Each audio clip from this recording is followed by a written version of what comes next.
Welcome everyone. My name is Gilad Kumer. This podcast is You Know Me, Unbiased Narratives of the Middle East. Today we have a very special guest, Liora Ben Tsur. Hi Liora, how you Hi. doing? So before we start, I'm going to do a short introduction about Liora. Liora Ben Tsur, a member of Kibbutz Ein Hashlosha, mother of three, and co-founder of the Future of the OTEF movement.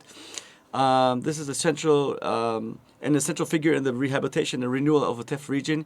She has served as a journalist for Haaretz, Radio Darom, as well as a spokesman for Rehabilitation Village Adi Negev in Nachalat Iran.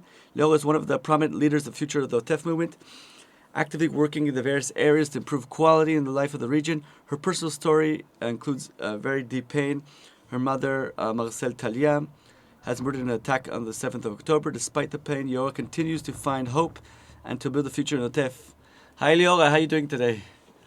I'm fine. How are you, Gilad? Good, good. So maybe before we dive in, just maybe a little bit personal story. Where are you living now? We know your mother of three from the intro, but maybe like a little bit of a personal background. Okay. So my name is Liora Ben Tsur. I live in Kibbutz Ein Hashlosha. I'm a member of Kibbutz Ein Hashlosha for like 6 years, something like that. I'm the mother of three. Avishai is almost 6. Matar, she's 4. And Asif, she's a year and a half. I'm married to Dor. He's still making service now for a year and a half in the army. Wow. Yes, it's something that we going on and try to survive all those things, and we are still evacuated from our houses from Kibbutz Ein Hashlosha. We cannot go back. Oh, you still can't go back. Oh my God. Still cannot go back, so it's a military zone, and we cannot go back to the kibbutz. So we evacuate to a city. The name is Netivot. It's like 25 minutes from the kibbutz. And I will tell a little bit about my personal story, as you asked. All my life, I was born and raised in South Hebron Hills. It's near, if someone doesn't know where it is, it's near Arad, maybe one of the settlements called Beit Yatir. And we raised sheep. My parents, both of them made Aliyah from South Africa. My father, his name was Jacobus Johannes Taljah from South Africa. He was one of 13 children. After his brother died in a car accident, they decided to make a switch and converted to Judaism. He just studied his pastor learning. He should be a pastor, and then they decided to convert to Judaism. It took them 5 years to convert to Judaism. And my mother says she's from South Africa, Weaponary, the Free State. And she was the only child for both of her parents, my grandpa and grandma, Libby and Yaakov Meltz. That's their names. And she decided to make Aliyah. She didn't know what to do. She wanted really to come to Israel. And she asked for God to give her a sign. What should I do? Should I make Aliyah to Israel or should I not? And she was always telling us the story that she went to the fields in her farm, in the ranch, went to the field, touched every grassroot, and she told God, give me a sign. And then she saw that in every grassroot there is a drop of water. She told to herself, if God is taking care of every grassroot, you will take care of me. And she made that to Israel. Both of them met each other by a shidduch, by a matchmaker. And in the 90s, Yitzhak Rabin, that was the prime minister then, asked them to come and establish a farm in South Hebron Hills. So they raised sheep, both of them. We are four. Yes, we are 4 siblings. 2 brothers and me and my sister. Born and raised at the farm, running after sheep. Barefoot in the hills, knowing every stone, knowing every rock, knowing every mountain, just for the stars and the sun. Nowhere where is the north and south, just for the stars. And then every day we came back with the sheep. I grew up in high school. I went to the Ulpana of Kiryat Arba. After that, I made national service. And then my father asked me to come and help him in the farm. It was in 2015. He asked me to come and help him. And I came back to help him in the farm, to milk cows, to drive the tractor, as he asked me to do. So you moved back home after your Yes, in national that service? year, my father were killed by a tractor accident. Me and my little sister were there Oy. together when it happened. And then I took responsibility over the farm because my two brothers was in the combat units in Israel. Because the kid didn't Ah, come wow. back yet home. After a few months, hard months, almost a year, they decided to come back home. They get out of the army, and I left the farm, and I told them that I'm going to study communication and journalism in Sapir College in the OTEF region. Just want to say the Yeah. OTEF region, we call the OTEF in Hebrew, but it's the Gaza border. If some of you didn't hear the OTEF word in here. Yeah. Also Gaza, I think it's called also Yes, Gaza Gaza envelope, if I'm envelope, not Gaza mistaken. border. Yes, Yeah. that's right. So we call it the OTEF. That's the name. It's like the region. But never mind. Right. Nothing, no, not all the things in Israel make sense, but never mind. So we call it the OTEF. Wait, when in Hebrew, otef means to wrap, like when you like latof mishu, like it's like surrounding some. So it's the villages that Yes, surround Gaza exactly. Strip, But we call pretty it now much. just the OTEF region because as people that lives in the area, that's how we call their house, Yeah. my house, the region. Yeah, and you have the right because it's Exactly. your home. Yeah. Exactly. And in that year, I went to the first time for the OTEF region. I met my husband in the student village, and we decided that we want to be Zionist and go to places that need new people, that need young people with young children. And then we went to Kibbutz Ein Hashlosha. We checked the kibbutz. The average ages when we came to the kibbutz was 75. Yes, Really. and I had my 2 months old son. So the average ages dropped down immediately after we came to the kibbutz. Wait, how old were you guys? I was maybe 23, something like that. Wow, Yeah, young. started You young. started young.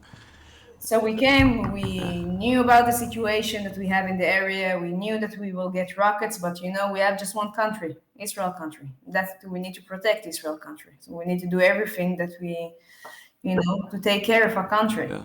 So we went to the kibbutz with friends. We really liked it, but we knew that we will get sometimes rockets that Hamas will throw, the Jihad Islami will throw over civilians. I must say over civilians. They don't throw it over an army, just army, also civilians. And then I think in the 7th of October, everything changed. And Yeah. So, mhm. So you wanted to maybe share like a little bit what happened there, or how much, whatever you feel comfortable sharing. yes, of course, I will share. In in those months, I was pregnant. It was a complicated pregnancy with a SIF, my third child. And I asked my mother, Marcelle, to come to visit me and help me with my two bigger children, Avishai and Mata. And she was with me all the holidays. She was with me in Rosh Hashanah and Sukkot and even in Simchat Torah. I asked her to come. I was giving birth to my child 29 hours before. And your mother's still living in She was Netiv? living in the Where is she farm or in living then? Kiryat Arba. It's like close to the. Oh, And I okay. asked her to Yeah. come after my, Sif was born. And then I saw my mother in the 6th of October. She came to visit me in the hospital with my husband, my two children, Avishai and Ta. And she was holding a sif. A sif in Hebrew, it's the last fruit before the winter. And she was holding a sif for the first time and the last time.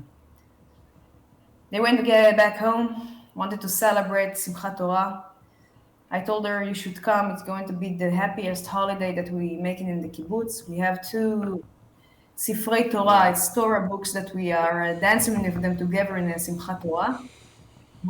Yes. Yeah, Torah And both scrolls. of Yeah, yeah. them, the Torah books, they came from Lebanon and Syria that the Jewish people went to pogroms. Wow. So we wanted to celebrate in the first time with those Torah and really dance with them. And all the candies that we bought the children that day should really make it a happy day.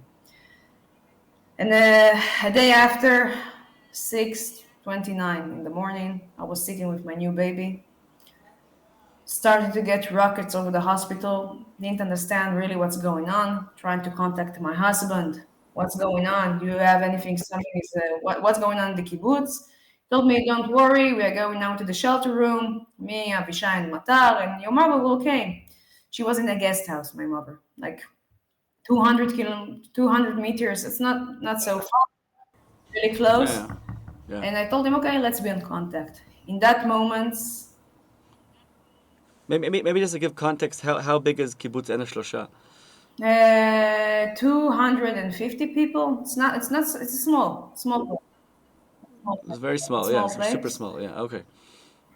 Sorry. Yeah. Even if I told you before that the average ages was 75, now we have 100 of those two.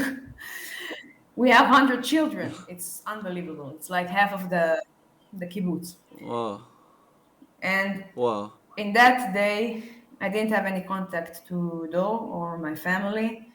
And because I was one of the only You, you were in the hospital. You were in the new hospital baby, yes, giving birth. of my Yeah. newborn, and I was sitting there, tried to contact Do, my mother, my children again, and I didn't have any connection to them. And because I was the only one, not one of the only ones outside the kibbutz that day, many people contact me to help them. So I get many messages from friends, WhatsApp messages. I must say that Hamas scrambled our communication. We couldn't not contact with the Wow. police or the army. So they went through me to contact the army because we cannot contact just by WhatsApp.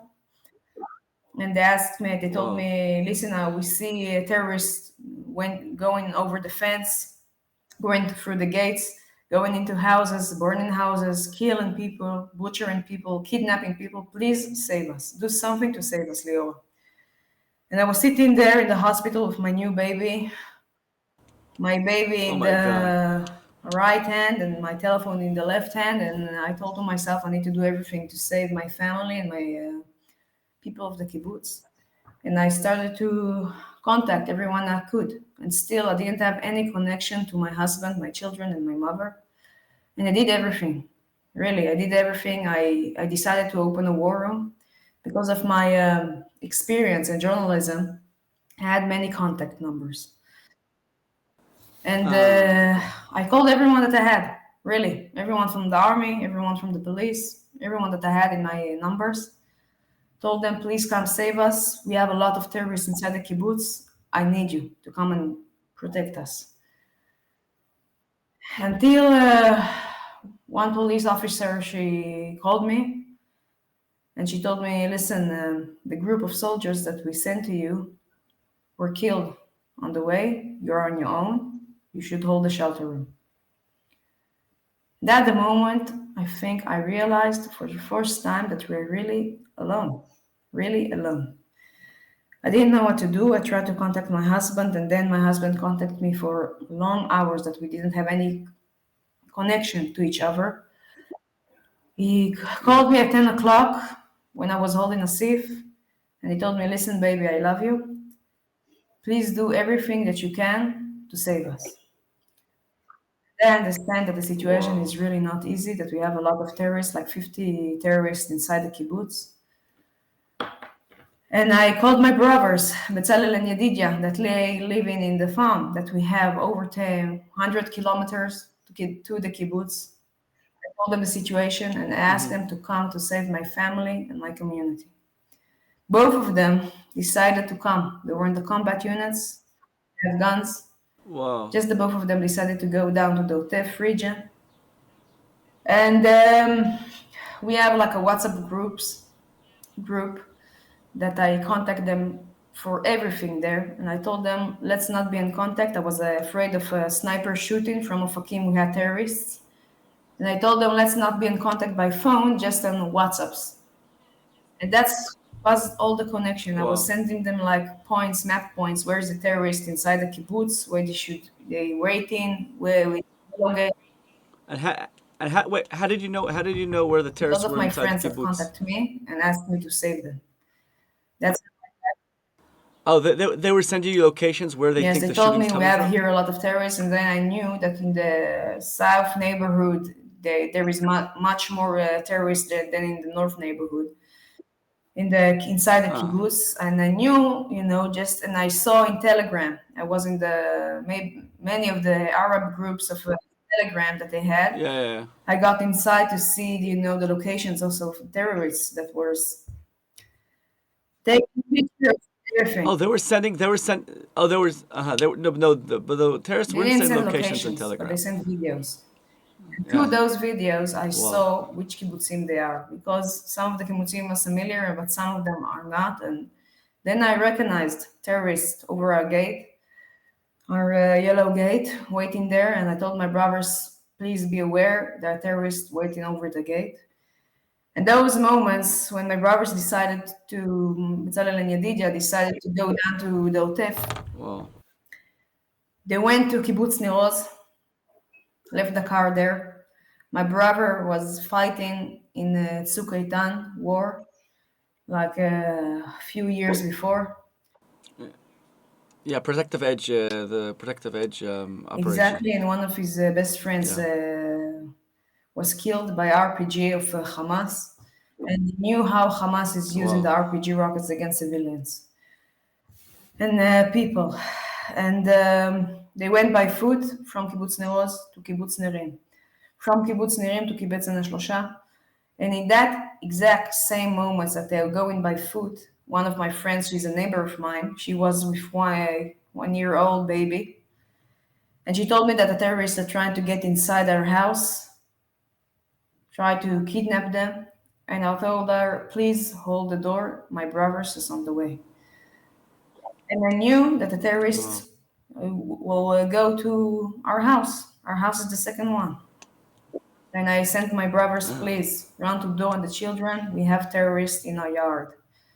My brothers, Bezalel and Yadidya, ran to door, got to the house when they were protecting each other, knocking on the door and saying, door, open up, it's Bezalel and Yadidya. And again, door, open up, it's Bezalel and Yadidya. And door was open up the door and he was afraid, shaking with a knife in his hand, trying to protect himself. And then he saw it's Bezalel and Yadidya. He got them inside. They gave him a personal gun that he can protect my children, our children, Oh. Avishai and Matal. They saw that the children are in the shelter room, afraid. They went, saw them, give them water. When they went out, Dor explained them where's my mother staying. As I told in the beginning, she was staying in the guest house, not so far from our house. And when my brothers went to see what's going on, they went protecting each other, went to the guest house, and then they found the body on the ground, full of blood. She was full of Kalashnikov bullets. Not one, not 10, over 50 Kalashnikov bullets. And she was barefoot with her pajamas.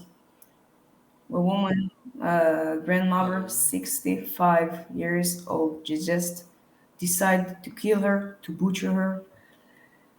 And when my brother took the body up, they saw that she's holding snacks next to her heart, to my children, to Avishai.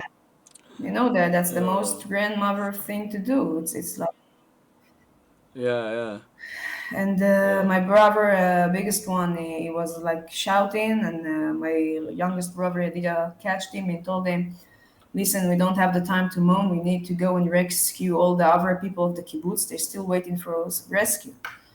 So they went to one or two, both of the two community squad was hiding inside the kibbutz, was hiding in the synagogue. Yeah. They went there and they took them out to go and rescue all the kibbutz that were being there. I just want to say something that I didn't manage here, that I told all the community squad in our kibbutz that my brothers is on the way. You should know because I was afraid of friendly fire. And Right. I send everyone messages of a picture, family picture that we had, that they will recognize my brothers.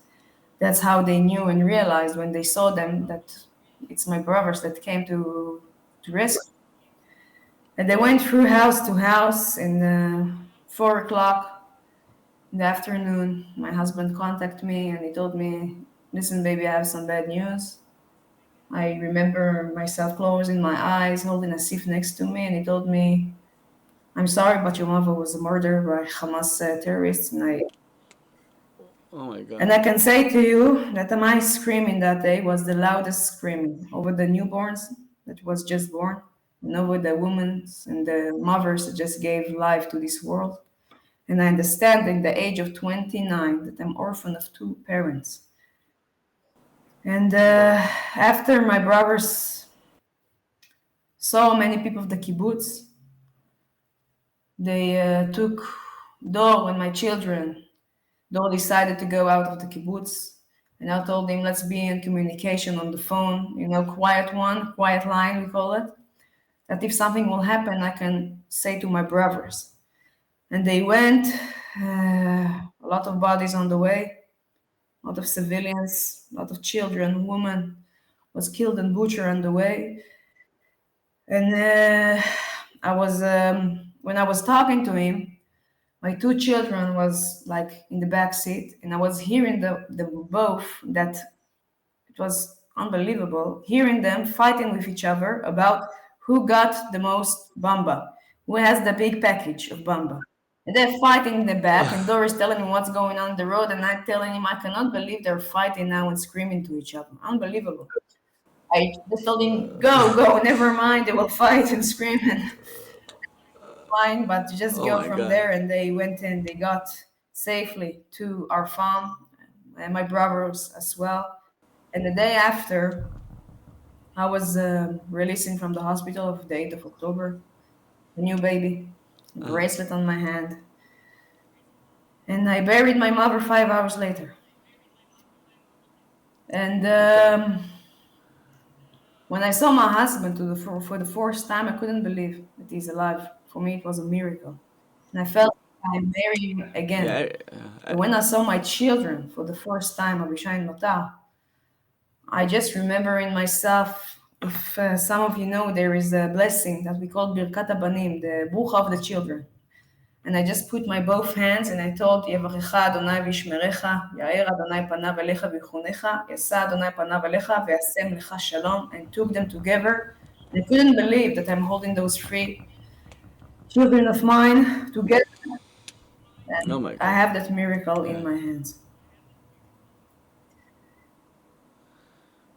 Yeah, it's amazing. Yeah, you see it also as a miracle. Yeah, I guess so many emotions happen that day. Yes, it's not easy, Yeah.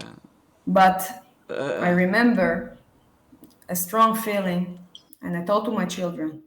I put them on the bed in the Shiva days, and I looked them in the eyes, and I told them, yeah. listen, I know it's hard, and I don't know when we will go back home, but we are going back home. We are going back to the kibbutz, and we will build our house again, and we will bring the community again, and you will be, and we will all be a part of it. I'm sorry I didn't give you the best future until now, but from now on, I'm saying to you that I will take care and build future for the OTEF region. And a few weeks later, Wow. Oad Cohen, that is the CEO of the Future of the OTEF movement, he contacted me and Yeah. told me, we need to do something. We need to do something to renew our region, to rebuild our region. And how do you know Ohad? Yes, it's Just a not. friend. I Yeah. didn't even know anything about him. We didn't even have in the same. I was Uh, working in something else, and he was like with a startup nation in Tel Aviv. We didn't know anything about him. He heard one of my friends told him, you should talk to Liora because she's an activist in the OTEF, and you should see what's going on. And then he contacted me and told me, I heard from you. I heard from people about you, and let's do something big, something for the OTEF region. And I just remember that that he told me nothing for us without us. We need to take care of our own lives if you want to go back. And we need to do a lot to protect the region and renew the region to come back home, because we really believe in the OTEF region. And it's not just me and Oad that established the OTEF movement, the future for the OTEF movement. It's more, we are 10 people that founded it together from all the OTEF, and we realized that we should do something for ourselves, for our children, for the future, for our region. And those months was a confusing months because all of us was evacuated from the house and we didn't have anything, I must say. I remember myself going with my newborn, try to collect clothes, something for my children, because we didn't have anything, sandals or like clothes or t-shirts, and because we just ran out of the house. And we all of us were broken, but we had hope. And we really believed in that hope. And we really believed that we should come back to the OTEF and build it again and make it the best place ever that we can live, with security. It will be the best place to raise our children, and we will take care of it, because we will not do it. I don't know who will do it. And in the beginning, it was confusing because we didn't really knew what we should do, but we knew that we are a movement for the OTEF. And then we made a big survey to ask the people of the OTEF, what do you want us to do? What do you want us to do as a movement? It's not just me from Liora from Kibbutz Ein Hashlosha, or Ohad from Oraner, or Liraz from Sderot. It's for all of our people of the OTEF. And we made a big survey and asked them, what do you want us to do? And they collected four things. One is civilians should be more involved in the renewal of the OTEF. Right. And the other thing, it's like the one leg that we are standing on, is that we should like bring a new, how do you say it now? We need to get a new vision for the OTEF. If we want to build a vision, we need to do it. We, the people of the OTEF, should build a vision by, I don't know if it's economic or maybe security and more stuff. The second thing, it's policy change that we are working on. Many people told us that they want us to make policy change in the OTEF. We have a lot of things that's going on in the OTEF region. We should really take care of it. Yeah. The third thing is leadership for the region. That all the leaders that we are getting here in the region will stay in the region, that will be connected to the place that where they live at, and will stay here. And the fourth thing that we are making, it's what we're making right now, it's public awareness, not just Israel, also overseas. And to talk about the struggles that we have in the OTEF, and also struggles we have as Israelis and Jewish people. That's the fourth thing that the people of the OTEF ask us to do. That's what we're doing today. And we had really large success. It was amazing because we got the back of the civilians, of the people of the OTEF. We still have them by the back, and they are really, the heart of that mission. Right, and I saw you working on a few things in the press. I saw you working on the issue with the train, getting the train back to the OTEF, and different getting also legal stances that there's yeshuvim, there's settlements in the OTEF that weren't considered as like the part of the government rehabilitation package, right? There's some settlements that aren't in that package. So maybe you can give us like a general status of what are you doing today, and what's the status of like the different projects, the super important projects you're working on. So one of the things, I will tell a little bit about the train station. Yeah. The government and the army told us to come back to the region, not all the settlements, but most of them. More than 80% came back to the region, to the OTEF. And then they told us to come back, but there is no train. They told us the train will be closed for like 5 whole years after we came back. Whoa, 5 years? I didn't know that. And the train is like the source of going back to the center of Israel. If many people in the OTEF region works at the center of Israel, in Tel Aviv, Ra'anana, Petach Tikva, they cannot go there Right. anymore because they don't have any options. So they need to take a car. Yeah. Just for our viewers abroad, so the OTEF Gaza envelope to Tel Aviv is about an hour and a half. Am I correct? An hour and a half, an hour and 50 minutes drive. And with traffic, it can be how long? Exactly. And traffic can be probably double that. So if you have the train, so how long does it take to get from Sderot to Tel By Aviv train? via train? There is the fast trains, so Yeah. it's an hour. It's not so bad. And if it's not the fast Wow, an train, hour is crazy. it's Yeah. hour and 20 minutes. It's not so bad. But if you drive in a Okay. car, it can take you Yeah. over 2 hours or 3 hours, something like that. And the bad days that we have in the traffic in Israel. We have a lot of traffic here. So you cannot go there. And many Yeah. people that lived in the area of Sderot and Netivot and Ofakim, all of them just saw the train. We want the train back. What's going on? And they told us, Yeah. please take the action and please do something about the train. And then we saw, and we made a big survey to understand how much it how do you say pogea? Yes, Like it hurts, it damages. the people that lives in the area. Yeah. We saw that it's over 2 million shekels a day for the Israeli economy. It was unbelievable. Yeah. It was unbelievable. Then we went to the Knesset. We went to tell them you need to open the train, and it took a long time. It was a long struggle, but we did it. They opened the train in the last February, and we cannot believe it. Today I work sometimes also in Tel Aviv, and I can go by the train. It's unbelievable. So that's just one of the things that we were doing. The other thing is the Tkuma law. I will explain. I know the political in Israel is something a little bit different, but we got the budget. Yes, I will try to explain it. Okay. In Israel, when you want to rebuild or renew, you get like budget. A big budget that you should take care for places. So we got a big budget in the OTEF region.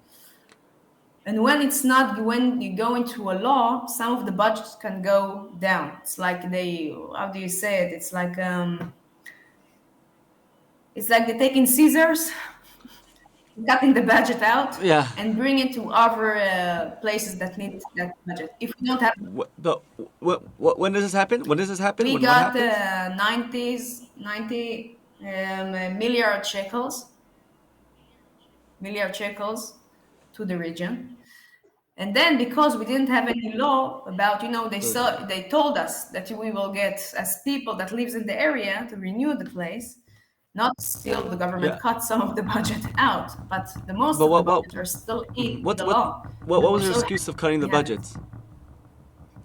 Sorry? What was their excuse of cutting the budget? Their excuse? Because we had a civil war. No, the budget is not on. Sometimes it's finished, and it's not like we have trees of money in Israel. Yeah. And one of the reasons was also the war in the north. Yeah. It's not an easy situation, and war and have an easy day. We're still in a war in Israel. We still have a war against the terrorists that we have.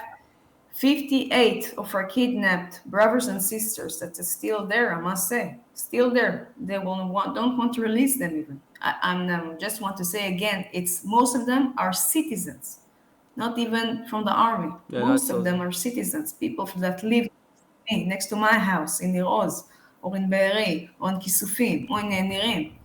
And they should be back home today. And that was one of the things. Another thing that we succeeded to do is to move Tkuma administration to Sderot. It should happen in October, in the next October that we're having. And it was also wasn't easy. So where was it sitting before? And it was sitting in the center of the... Yeah. Then there were Israel in Yavne. Yeah. That's like one of the biggest problems So in we managed to yeah. do it as well. Yeah. Yes, exactly, because when you are not like close to the area, you cannot know what's really going on. You cannot know that we don't have a train when you don't work next to the area. So Yeah. they really need to be here to see the struggles in their eyes. Yeah, it's one of the biggest And we problems in have Israel. Yeah. many other struggles. Yes, and we have many other struggles that the residents and the people of the OTEF ask us to take care of Mm-hmm. because they saw that we have the power of people. As you know, if we want to be involved, we want to make a change, we should make it by going and making a policy change. And it just, sometimes it helps to shout in a megaphone. But we believe that if we want to make a change, a really big change, we need to collaborate together. With the We need to government. work with the government. We need to Yeah. work with municipalities. Yes, exactly. And If we want to succeed and to do really a big difference for our.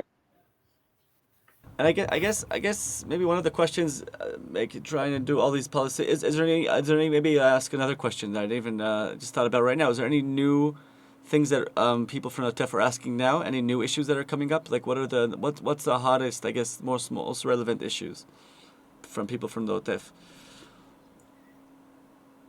The biggest issue of the OTEF is the security. Mm-hmm. Um, it's a complicated one. We made a big survey that I don't have still all the details, but we Uh-huh. made a big survey by the people of the OTEF. Over 3,000, 3,000, Yeah, over 3,000. Yeah. 3,000 people, Wow. and 3,000 people answered that survey. And we got a lot of data and information about the security issues that we have in the area, what the people are feeling, what the people are asking. And we are Right. working today, we are working with the army that they should see it and make with that a policy change by the army. It's not an easy task, I must say. It's Right. not an easy task, but we are really believing that if we'll make something together, it will work.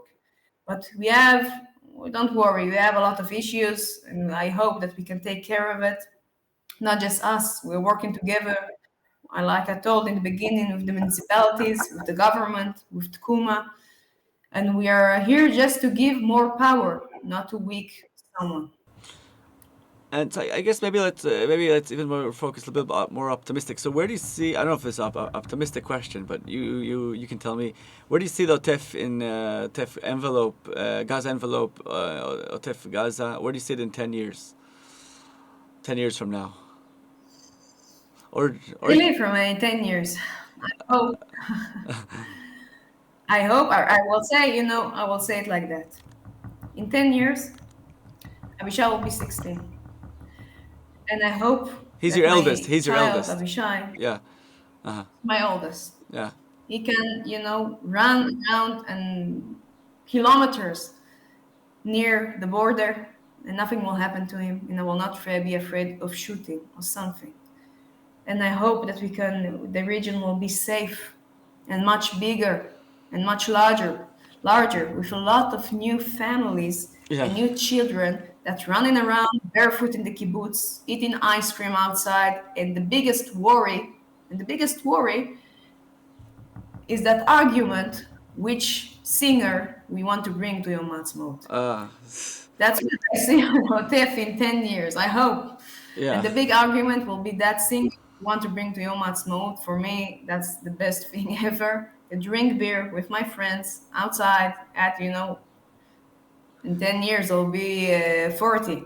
But I will really enjoy it, to sit outside and to see the future, to see What? really the future. And then I will be so proud of ourselves, of the people of the Right. OTEF that really made everything to bring that change. Is that what gives you strength? Like if like your story is really, I think, one of the toughest stories, maybe the toughest story I ever heard in my life. And I'm like, how like what gives you strength? Like in other scenarios, I guess people would just like just say like, bye. I'm going. Like people would like leave the country, or like what gives you strength to really keep on pushing? Honestly. I will tell you what give me strength. Yeah. One, It's God, I must say. He's helping me, try to help me. And the other thing is the knowledge and knowing that we are here for 77 years. It's a miracle because 80 years ago, we had the Holocaust. Try to murder all of us. And then, after all those struggles and that those pain, we built Israel country. It's unbelievable. It's an unbelievable miracle. And to know that, to know all those people that were fighting here in Israel and they didn't have anything, but they knew that they have that country, that future. You know, that you asked me about 10 years from now. They knew that in 10 years from now, will have a country. And in that, I'm always in the morning when I'm getting up, I'm saying thank you that I have Israel. Thank you that I have my country to defend. Thank you that I have my army to defend us. I know that in 7th of October, many hours, maybe 2 days, some of Yeah. them didn't came, but they still came. This army still came. And here I want to say thank you for that miracle that we have army. Thank you for that miracle that we have our state, our country. And for knowing that, I really feel with hope. I really feel with hope. And I will say to you something. When I was sitting in the hospital, Mm-hmm. the 7th of October, and Dor told me that my mother was murdered, I was holding my child, Asif, my new one, and I was saying the quote from Kohelet, from the Solomon King: a time to be born and a time to die, a time to plant and a time to uproot. We choose if you want to go down. We choose what to do. And I choose every day to be born again and to plant again because this Oh, is our mission.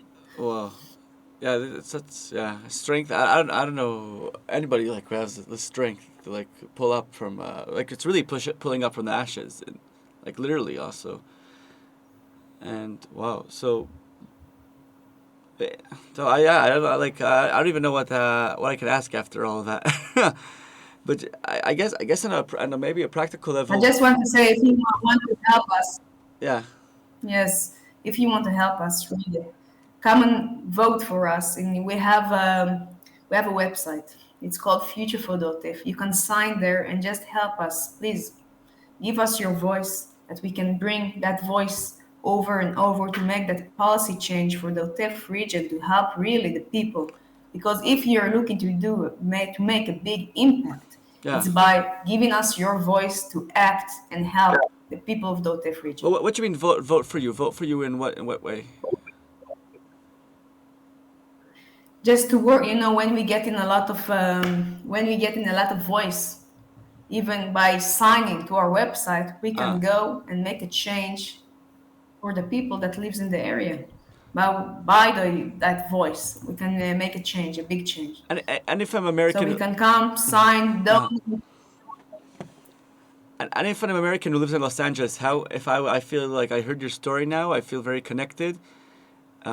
I guess obviously donations can always help because you need funds, like running the whole operation, making policy changes. But what else can really help you? Maybe beside funds, that's kind of obvious. I think if some of us here right now come to Israel, you can contact me. See it over your own eyes what's going on here in the OTEF region. You will see a lot of hope, not just the damage, because we will rise up and we will renew the OTEF. So come to Israel, help us with what you can ever do to our region, that we can build the region together. It's very important that we will get your voice there. Also, nationally, talk about Israel, talk about those things that we are going through now.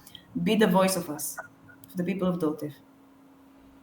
Amazing, amazing, and I guess then maybe if we're keeping on the optimistic note, like I don't know if this question is really optimistic, but how did you ever like imagine a solution with with the Gaza border with Hamas? Did you like how in your like in I guess your best utopia, um, yeah, vision, like what how would you imagine like a solution with the border?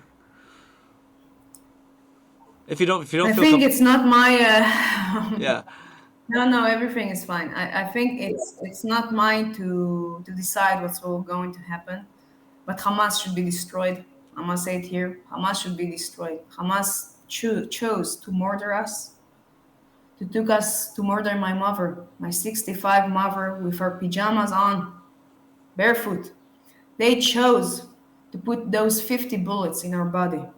And you know what? They caught one of the terrorists that killed her, and he told it was just for fun. For us, it was just for fun. He went to Wow. his house in Khan Yunis, was drinking coke and eating baklava to celebrate the murder of a 65-year-old woman. And I want to see if some of you Palestinians in the Arab world are hearing me right now. Some of you, even one, need to talk against those actions. I didn't hear even one Palestinian was talking against those actions. I was just hearing celebrities and I was hearing happiness about those actions of October 7th. I didn't hear even one. And if they really want to make peace with us, they should release those hostages now. They should be there and say it was wrong. We want to make a difference. And when I will hear that voice from the Palestinians, then we can talk about what's going to be in the future. Of course, yeah. Yeah. I guess that's the only thing we have to do now. That's our only obligation, is really to just. I think the destroy Hamas and bring everybody home. That's yeah. So we hopefully will know better days and better stories in the future, and hopefully when we do this interview in 10 years, it'll be about good stories and optimistic stories and thinking So, thinking about which have easy problems. Like you always have problems, but hopefully the problems will become easier, and the problems will become which much artist. easier. Yes, I hope as well. What? Yeah. So No, I hope as well, yes, that we will have uh, an easy problem. easy problem. Yeah, saying in Israel no problems isn't realistic. So we just say now, right? We just say easy problem. So, Leola, thank you so much for your time. Your story is truly heartbreaking Thank you. and for sure change. I know that I saw your videos speaking the Knesset on the orphans committee that you claimed your rights to get orphan rights because people, right? If I'm not mistaken, people who were only people from the 7th of October who were orphaned. Both their parents were murdered on the 7th of October to get certain rights.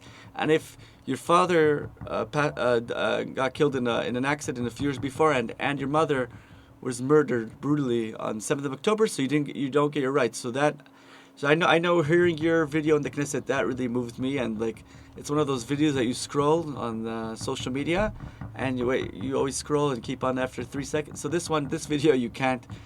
It's impossible to keep on scrolling, and you really your power and the change. So, yeah, hopefully that your words and your inspiration and your energy will really drive a change in all sectors. Thank you. So, Ryoga, Thank you. Thank you thank very you so much, much for Gilad. today, and yeah, we'll be in touch for sure, and we'll put also just for the listeners, we'll put a link to OTEF on this podcast so people can follow and really see what you're doing and daily actions. And thank you so much again. And may we know better times. Amen. Amen. So, Amen. Amen. Thank you very much.